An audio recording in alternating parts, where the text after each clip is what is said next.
श्री सीतारामचंद्राभ्याम नमः। श्रीमद् वाल्मीकि रामायण बालकांड सर्ग 4 और 5। सर्ग 4। महर्षि वाल्मीकि का 24,000 श्लोकों से युक्त रामायण काव्य का निर्माण करके उसे लव कुश को पढ़ाना। मुनि मंडली में रामायण गान करके लव और कुश का प्रशंसित होना तथा अयोध्या में श्री राम द्वारा सम्मानित हो उन दोनों का राम दरबार में रामायण गान सुनाना। श्री रामचंद्र जी ने जब वन से लौटकर राज्य का शासन अपने हाथ में ले लिया, उसके बाद भगवान वाल्मीकि मुनि ने उनके संपूर्ण चरित्र के आधार पर विचित्र पद और अर्थ से युक्त रामायण काव्य का निर्माण किया। इसमें महर्षि ने 24,000 श्लोक, 500 सर्ग तथा उत्तर सहित 7 कांडों का प्रतिपादन किया है। भविष्य तथा उत्तर कांड सहित समस्त रामायण पूर्ण कर लेने के पश्चात सामर्थ्यशाली महाज्ञानी महर्षि ने सोचा कि कौन ऐसा शक्तिशाली पुरुष होगा जो इस महाकाव्य को पढ़कर जन समुदाय में सुना सके। शुद्ध अंतःकरण वाले उन महर्षि के इस प्रकार विचार करते ही मुनि वेश में रहने वाले राजकुमार कुश और लव ने आकर उनके चरणों में प्रणाम किया। राजकुमार कुश और लव दोनों भाई धर्म के ज्ञाता और यशस्वी थे।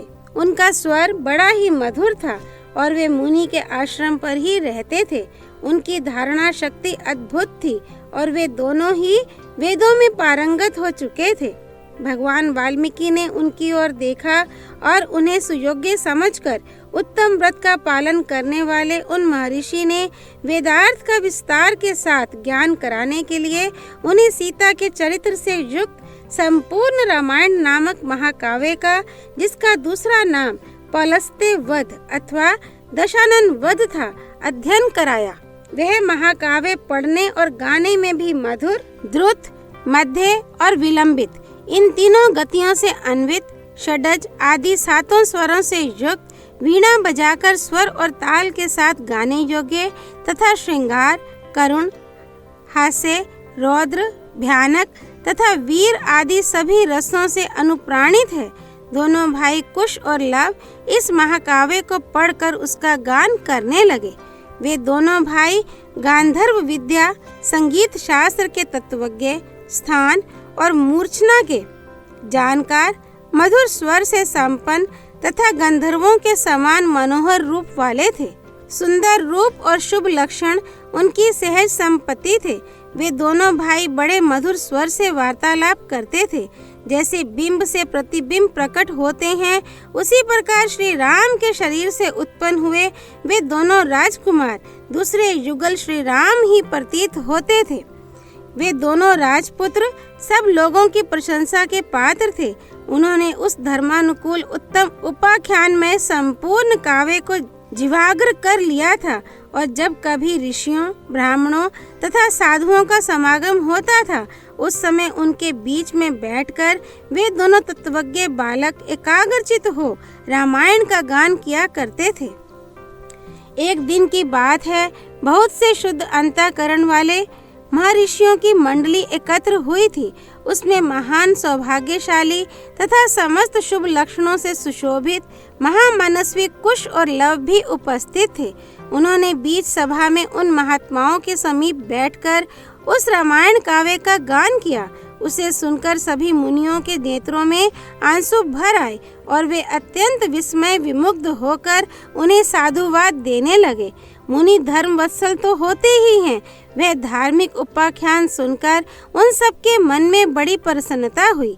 वे रामायण कथा के गायक कुमार कुश और लव की, जो प्रशंसा के ही योग्य थे, इस प्रकार प्रशंसा करने लगे। अहो, इन बालकों के गीत में कितना माधुर्य है।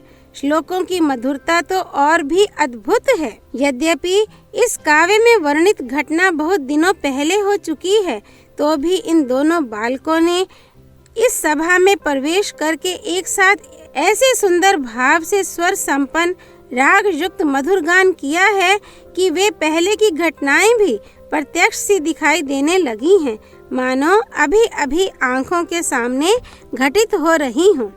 इस प्रकार उत्तम तपस्या से युक्त महर्षि गण उन दोनों कुमारों की प्रशंसा करते और वे उनसे प्रशंसित होकर अत्यंत मधुर राग से रामायण का गान करते थे। उनके गान से संतुष्ट हुए किसी मुनि ने उठकर उन्हें पुरस्कार के रूप में एक कलश प्रदान किया। किसी दूसरे महायशस्वी महर्षि ने प्रसन्न होकर उन दोनों को वल्कल वस्त्र दिया। किसी ने काला मृग चर्म भेंट किया तो किसी ने यज्ञोपवीत, एक ने कमंडलू दिया तो दूसरे महामुनि ने मुंज की मेखला भेंट की, तीसरे ने आसन और चौथे ने कौपीन प्रदान किया। किसी अन्य मुनि ने हर्ष में भरकर उन दोनों बालकों के लिए कुठार अर्पित किया। किसी ने गेरुआ वस्त्र दिया तो किसी मुनि ने चीर भेंट किया। किसी दूसरे ने आनंद मगन होकर जटा बांधने के लिए रस्सी दी तो किसी ने समिधा बांध कर लाने के लिए डोरी प्रदान की। एक ऋषि ने यज्ञ पात्र दिया तो दूसरे ने काष्ठ भार समर्पित किया। किसी ने गुल्लर की लकड़ी का बना हुआ पीड़ा अर्पित किया। कुछ लोग उस समय आशीर्वाद देने लगे, बच्चों तुम दोनों का कल्याण हो। दूसरे महर्षि प्रसन्नता पूर्वक बोल उठे, तुम्हारी आयु बढ़े। इस प्रकार सभी सत्यवादी मुनियों ने उन दोनों को नाना प्रकार के वर दिए। महर्षि वाल्मीकि द्वारा वर्णित ये आश्चर्यमय काव्य परवर्ती कवियों के लिए श्रेष्ठ आधारशिला है। श्री रामचंद्र जी के संपूर्ण चरित्रों का क्रमशः वर्णन करते हुए इसकी समाप्ति की गई है। संपूर्ण गीतों के विशेषज्ञ राजकुमारों, यह काव्य आयु एवं पुष्टि प्रदान करने वाला तथा सबके कान और मन को मोहने वाला मधुर संगीत है। तुम दोनों ने बड़े सुंदर ढंग से इसका गान किया है। एक समय सर्वत्र प्रशंसित होने वाले राजकुमार कुश और लव अयोध्या की गलियों और सड़कों पर रामायण के श्लोकों का गान करते हुए विचर रहे थे। इसी समय उनके ऊपर भरत के बड़े भाई श्री राम की दृष्टि पड़ी। उन्होंने उन समादर योग्य बंधुओं को अपने घर बुलाकर उनका यथोचित सम्मान किया।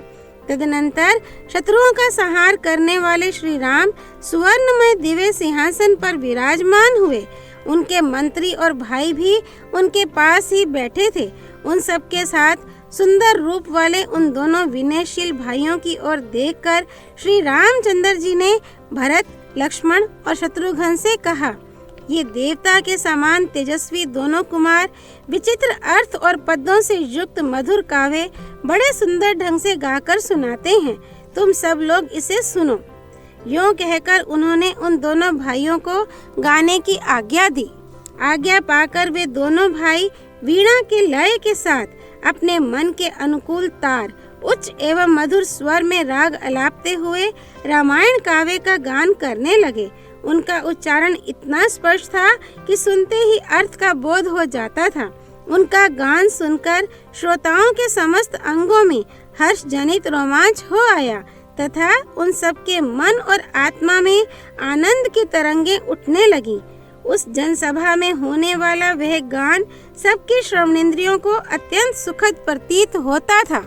उस समय श्री राम ने अपने भाइयों का ध्यान आकृष्ट करते हुए कहा, ये दोनों कुमार मुनि होकर भी राजोचित लक्षणों से संपन्न हैं। संगीत में कुशल होने के साथ ही महान तपस्वी हैं।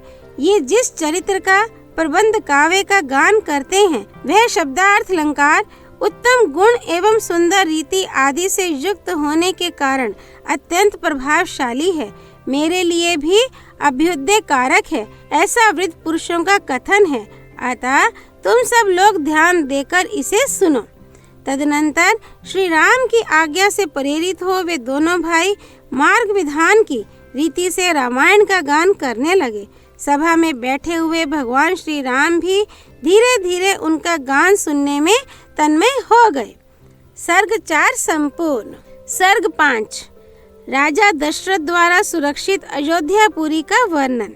ये सारी पृथ्वी पूर्व काल में प्रजापति मनु से लेकर अब तक जिस वंश के विजयशाली नरेशों के अधिकार में रही है, जिन्होंने समुद्र को खुदवाया था और जिन्हें यात्रा काल में 60,000 पुत्र घेर कर चलते थे, वे महाप्रतापी राजा सगर जिनके कुल में उत्पन्न हुए, इन्हीं इक्ष्वाकु वंशी महात्मा राजाओं की कुल परंपरा में रामायण नाम से प्रसिद्ध इस महान ऐतिहासिक काव्य की अवतारणा हुई है। हम दोनों आदि से अंत तक इस सारे काव्य का पूर्ण रूप से गान करेंगे। इसके द्वारा धर्म, अर्थ, काम और मोक्ष चारों पुरुषार्थों की सिद्धि होती है। अतः आप लोग दोष दृष्टि का परित्याग करके इसका श्रवण करें। कौशल नाम से प्रसिद्ध एक बहुत बड़ा जनपद है जो सरयू नदी के किनारे बसा हुआ है। वह प्रचुर धन धान्य से संपन्न, सुखी और समृद्धिशाली है। उसी जनपद में अयोध्या नाम की एक नगरी है जो समस्त लोकों में विख्यात है।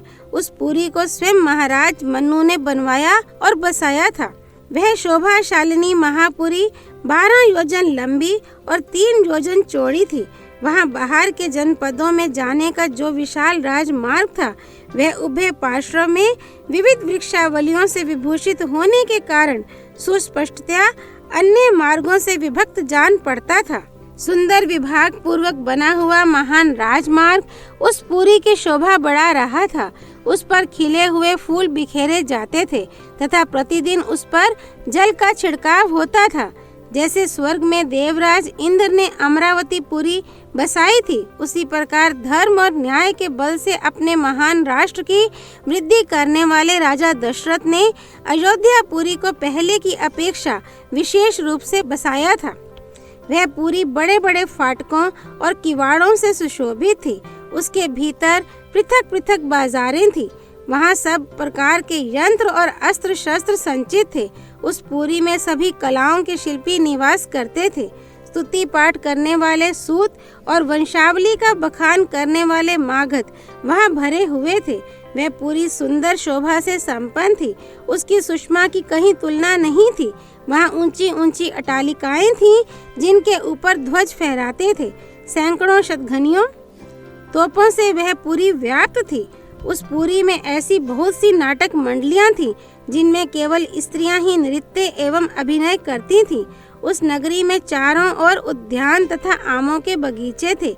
लंबाई और चौड़ाई की दृष्टि से वह पुरी बहुत विशाल थी तथा शाखों के वन उसे सब ओर से घेरे हुए थे।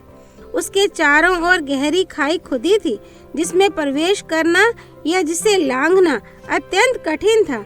वह नगरी दूसरों के लिए सर्वथा दुर्गम एवं दुर्जय थी। घोड़े, हाथी, गाय बैल, ऊंट तथा गधे आदि उपयोगी पशुओं से वह पूरी भरी पूरी थी। कर देने वाले सामंत नरेशों के समुदाय उसे सदा घेरे रहते थे। विभिन्न देशों के निवासी वैश्य उस पुरी की शोभा बढ़ाते थे। वहाँ के महलों का निर्माण नाना प्रकार के रत्नों से हुआ था। वे गगनचुंबी प्रासाद पर्वतों के समान जान पड़ते थे। उनसे उस पुरी की बड़ी शोभा हो रही थी। बहुसंख्यक कूटागारों, गुप्त ग्रहों अथवा स्त्रियों के क्रीड़ा भवनों से परिपूर्ण वह नगरी इंद्र की अमरावती के समान जान पड़ती थी। उसकी शोभा विचित्र थी। उसके महलों पर सोने का पानी चढ़ाया गया था अथवा वह पूरी द्युत फलक के आकार में बसाई गई थी। श्रेष्ठ एवं सुंदरी नारियों के समूह उस पुरी की शोभा बढ़ाते थे। वह सब प्रकार के रत्नों से भरी पुरी तथा सतमहले प्रसादों से सुशोभित थी। पूर्ववासियों के घरों से उसकी आबादी इतनी घनी हो गई थी कि कहीं थोड़ा सा भी अवकाश नहीं दिखाई देता था। उसे समतल भूमि पर बसाया गया था। वह नगरी जड़हन धान के चावलों से भरपूर थी। वहाँ का जल इतना मीठा या स्वादिष्ट था मानो ईख का रस हो। भूमंडल की वह सर्वोत्तम नगरी दुंदुभी, मृदंग, वीणा, प्रणव आदि वाद्यों की मधुर ध्वनि से अत्यंत गूंजती रहती थी। देवलोक में तपस्या से प्राप्त हुए सिद्धों के विमान की भांति उस पुरी का भूमंडल में सर्वोत्तम स्थान था। वहाँ के सुंदर महल बहुत अच्छे ढंग से बनाए और बसाए गए थे। उनके भीतरी भाग बहुत ही सुंदर थे।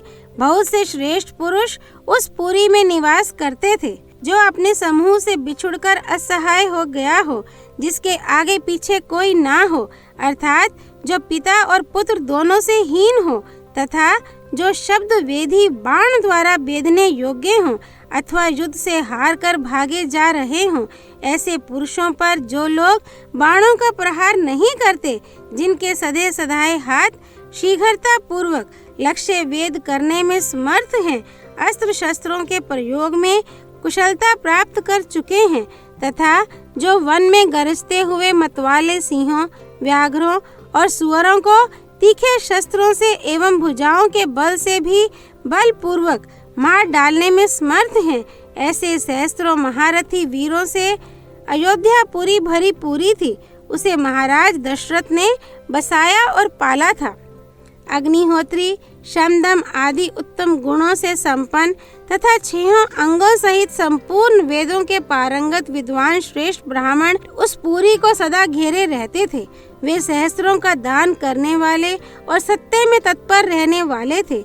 ऐसे महर्षि कल्प महात्माओं तथा ऋषियों से अयोध्यापुरी सुशोभित थी तथा राजा दशरथ उसकी रक्षा करते थे। सर्ग 5 संपूर्ण। सियापति रामचंद्र की जय। राम भक्त श्री हनुमान जी की जय। राम जन्मभूमि अयोध्यापुरी धाम की जय। सरयू नदी की जय। माँ गौरीपति भगवान शिव शंकर की जय। महर्षि वाल्मीकि जी की जय। श्रीमद् रामायण की जय। श्री हरि अर्पणमस्तु।